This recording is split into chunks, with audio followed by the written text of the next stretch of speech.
Saya pekerja keras, semua tahu, dan saya loyal. Ya, saya tadi dipanggil oleh Pak Prabowo. Beliau memberikan arahan bagaimana rencana ke depan, karena tentu situasi dunia sedang tentu kompleks ya, kita bisa lihat. Dan tentu amanah ini ya tadi saya sampaikan akan saya jaga sebaik-baiknya, dan saya akan pastikan amanah ini kita sukseskan gitu. Saya pekerja keras, semua tahu, dan saya loyal. Tetapi ya memang situasi tidak mudah ya, kita harus terus dorong seluruh yang tentu diamanahkan gitu. Pak, berarti posisinya Menteri seperti yang sama atau Saya rasa itu tupoksi beliau sebagai Bapak Presiden. Kembali beliau yang nyampaikan nanti. Kalau saya yang penting fokus yang ada. Bilang situasi dunia ini menlu, Pak. amanatnya apa? Saya tidak bisa sampaikan sebelum beliau sampaikan. Besok ada pembekalan ya Pak di Pak, besok ada pembekalan calon menteri ya Pak di Hambalang Pak. Saya belum dapat informasi. Yang pasti besok nonton bola dulu. Pembahasannya apa aja Pak?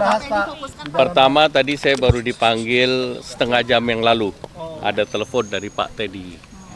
Nah, kedua tentu pembahasan dengan beliau ada beberapa hal yang menjadi penekanan beliau, tetapi penugasannya tentu sesuai dengan bidang yang selama ini saya geluti. Nah, kalau posisinya nanti diumumkan oleh beliau secara langsung, tetapi beliau menyampaikan tentu geopolitik kan tidak sedang baik-baik saja, geoekonomi juga demikian, sehingga perimbangan antara barat dan timur lebih berimbang. Pak Erlangga tanda tangan fakta integritas juga nggak? Infonya baru semalam ya Pak, tanda tangannya ya Pak? Iya Pak. Pokoknya dipanggilnya baru setengah jam yang lalu. Terima kasih. Saya dipanggil siang hari, dikasih tahu suruh datang sekitar jam 7. Jadi saya datang tadi, kemudian diajak bicara sama beliau mengenai masalah kesehatan. Jumlah dokternya harus cukup, jumlah dokter spesialisnya harus cukup. Bagaimana pendidikan dokter-dokter dan dokter spesialis ini bisa diperbanyak. Kalau masyarakat juga masih kekurangan, bisa nggak belajarnya nggak hanya di dalam negeri saja, tapi bisa juga di luar negeri untuk mempercepat. Beliau juga ingin agar pemeriksaan kesehatan terus ditingkatkan agar jangan sampai sakit masyarakatnya. Kalau bisa kita jaga supaya sehat terus.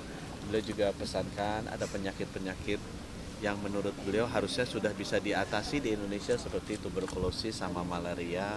Itu kan harusnya bisa cepatlah dieliminasi, dicari vaksinnya supaya masyarakat kita bisa cepat hilang penyakit ini.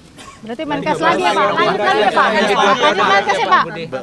Beliau belum ngomong seperti itu, nanti beliau akan. Ada bahas soal ekonomi atau keuangan nggak Pak? Ekonomi atau keuangan ekonomi Pak? Ada ya Pak? Karena isunya Kan udah ada. Karena kan isunya Saya di sana. siapa tuh Pak? Siapa Pak? siapa Pak? Siapa Pak? Jadi sama sekali nggak bahas ekonomi atau keuangan ya Pak? Sempat ditawari jadi Menq nggak Pak tadi Pak? Apa? Sempat ditawari jadi Menq nggak Enggak, tadi tadi Pak? kita ada makanan jadi.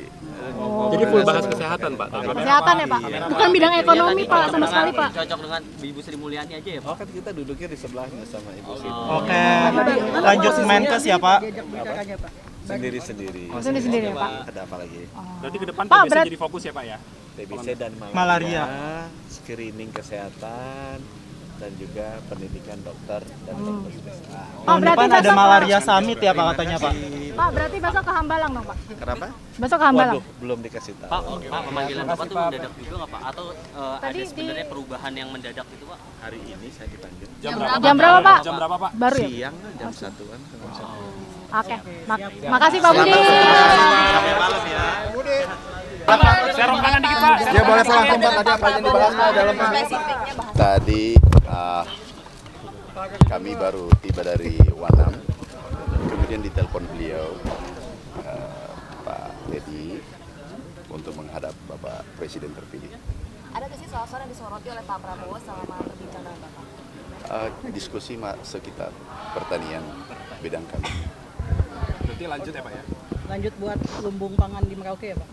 Insya Allah doakan. Tadi ditelepon jam berapa Pak? Jam 18.00.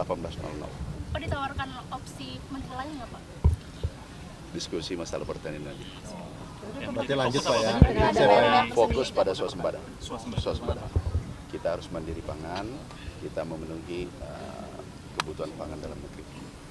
Bisa dicapai nggak tuh Pak? Ya. Targetnya swasembada Pak. Insya Allah bisa. Tadi dalam pertemuan dengan Pak Prabowo apakah menyampaikan kesulitan-kesulitan juga Pak dalam mewujudkan swasembada itu? Pasti ada tantangan, ada El Nino, kemudian ada hama, ada kekeringan, ada La Nina. Pak ada bahas Ini tantangan. makan bergizi gratis nggak Pak tadi? Enggak, sekitar pertanian aja. Pemenuhan bahan pangannya Pak? Pemenuhan gimana? Soal impor apa ada pembicaraan? Ditargetkan untuk Atau target swasembada gitu Pak? Swasembada, kemudian optimalisasi lahan, cetak sawah, khususnya Kalimantan Tengah dan Merauke. penugasan atau ngobrol apa aja Bu sama Pak Prabowo? Saya dengan Pak Prabowo sudah beberapa kali ya, tentu saja briefing untuk keuangan negara APBN, karena selama beliau transisi dan pada saat kita menyiapkan APBN 2025 kan perlu untuk mendengar apa-apa saja yang memang menjadi prioritas dan arahan dari Presiden terpilih, Wapres terpilih.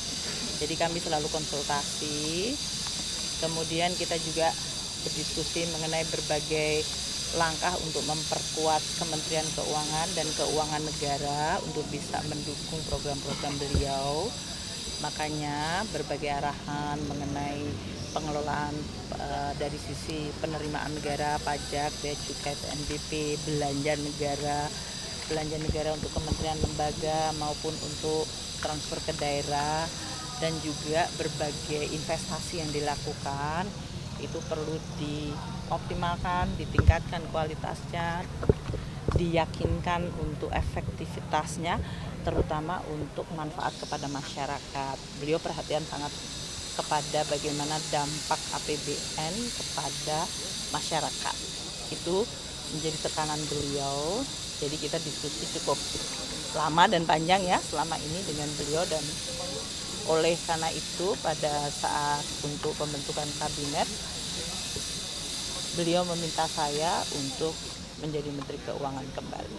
Bu, kan penambahan nomenklatur ini tentu bakal merombak APBN juga ya. Itu dibahas juga nggak Bu tadi di dalam? Sebetulnya di dalam APBN itu beberapa antisipasi terhadap program-program dari Presiden termasuk dari sisi line up kabinetnya. Itu sudah dilakukan. Kita akan membantu semaksimal mungkin untuk kementerian-kementerian yang mengalami perubahan untuk nomenklaturnya maupun dari sisi pembagian tugasnya, supaya mereka tidak membutuhkan waktu yang lama untuk bisa bekerja secara lebih efektif. Itu ya. Jadi kita juga antisipasi. Jadi itu Pak Prabowo bicara tentang Kementerian Keuangan sebagai satu kementerian. Bu, BPN apakah jadi dibentuk Bu? Badan Penerimaan Negara jadi dibentuk kamu lama itu memang banyak yang dititip oleh Pak Prabowo ya? Bu, kamera Bu. Enggak juga, kita tetap artinya diskusinya kan enggak cuman malam ini ya, jadi sudah beberapa kali diskusi. Jadi saya rasa yang disampaikan beliau tetap konsisten, jaga keuangan negara, jaga APBN, jaga Kementerian Keuangan, perkuat terutama dari sisi baik penerimaannya maupun dari belanjanya, serta berbagai langkah-langkah investasi dan penggunaan keuangan negara. Konsisten beliau selalu mengatakan begitu. Sampai Ibu untuk tadi memberikan jika ada kementerian baru untuk sisi penganggaran kira-kira butuh berapa lama Bu? Tadi kan seperti sebutkan. Ya nanti kita akan berhubungan dengan para menteri untuk bisa membantu semaksimal mungkin dari kami, dari anggarannya, dari organisasinya, dari penunjukan pejabatnya, sehingga program-program yang akan dilakukan sehingga bisa berjalan secara cepat. Bu, memastikan jadi Ibu tadi sempat disinggung terkait pemisahan Kementerian Penerimaan Negara, Bu. Enggak ada ya Bu ya? Berarti Kemenkeu masih satu ya Bu ya? Iya, satu. Terima kasih ya.